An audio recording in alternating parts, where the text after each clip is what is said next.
Magandang araw na naman pong muli sa inyong lahat mga ka-vlog, boss, idol, regular viewer, silent viewer, at kasama na rin po ang lahat ng mga OFW. Ang gagawin ko po ngayon ay mag-lubricate po ako ng ignition switch ng owner. Itong owner po na to ay itong ignition switch po niya ay nag-i-stack up pag minsan.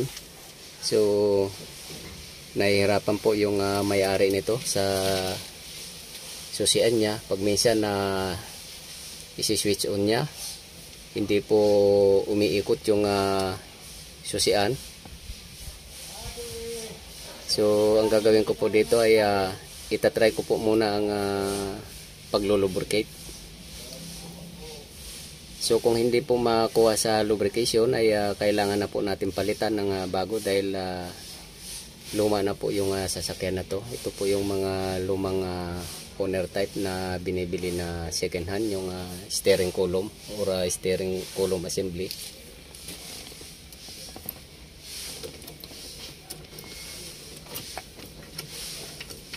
So yung paglulubricate po nito ay lahat po ng posisyon ay i-sprayan po natin. Katulad po nito, naka-lock position po yung ignition switch. So i-sprayan po natin.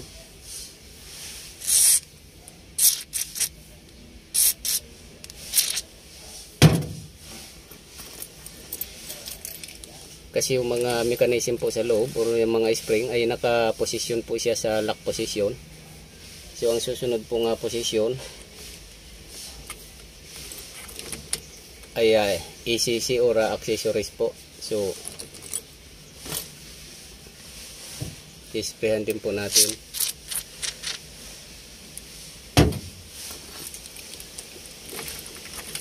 At ang susunod po ay on position or ignition. Yan. So yung tatlo po na yan ang priority po na at galaw-galawin po natin.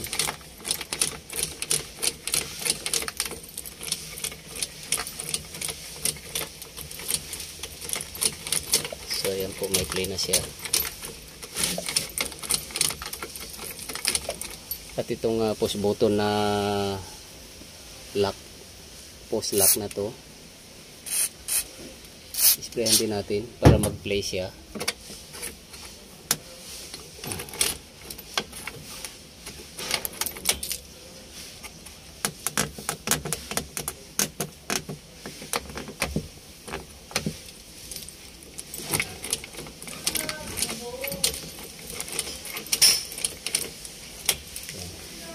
So naano na po natin yung WD-40. So itong WD-40 po, ito po yung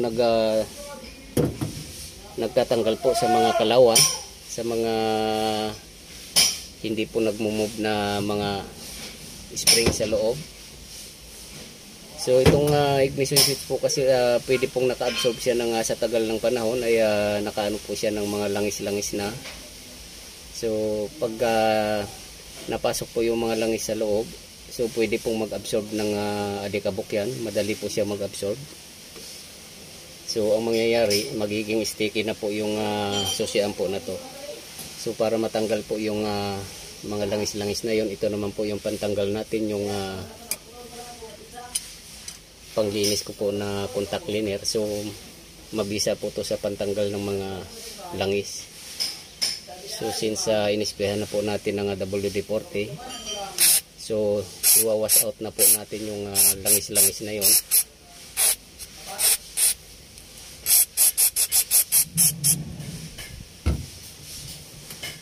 So lahat din po ng posisyon ay gagawin po natin.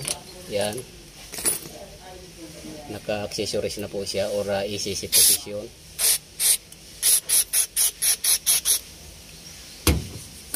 So ilipat naman po natin sa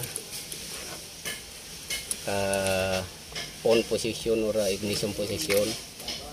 So i-sprayan po natin kasi yung mga dumi po sa loob may kanya-kanya pong position yung mga spring sa loob or yung mga mechanism. So para matanggal po yung mga alikabok dyan or mga naninigas po na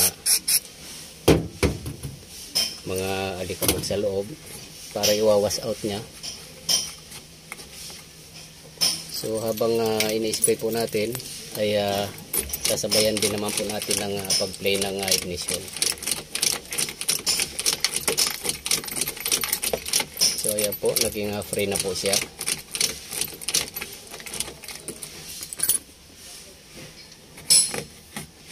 So ganyan lang po yung mga nag-sticky po na mga luma na mga ignition switch. Ganyan lang po yung gagawin.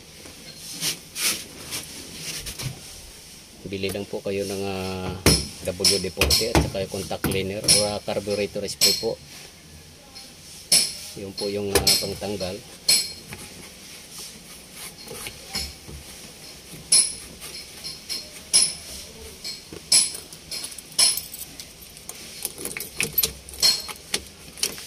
So ayan na po.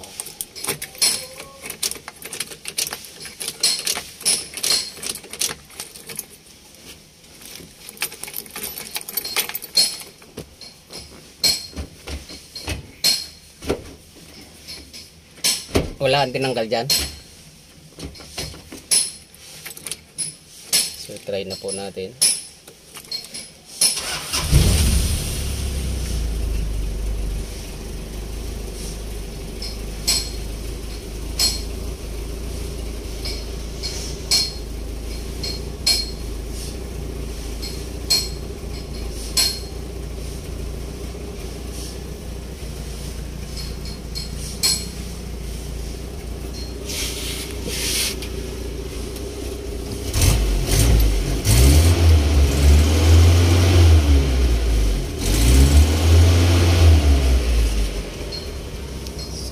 Switch on po natin.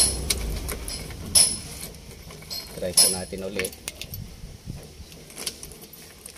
Ignition on, ACC on, ACC lock.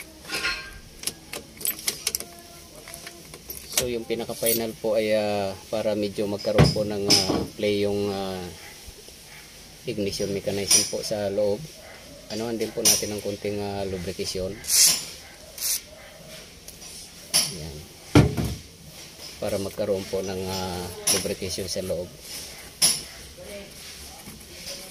Kasi pag hindi po natin nilagyan ng lubrication na WD-40, yung contact cleaner po na yun ay magiging dry po sa loob. So magkakaroon po ng resistance yung mga mechanism sa loob. So lagyan po natin ng pampadulas para wala pong resistance na mangyayari.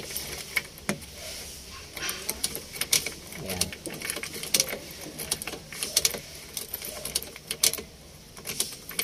Start natin ulit.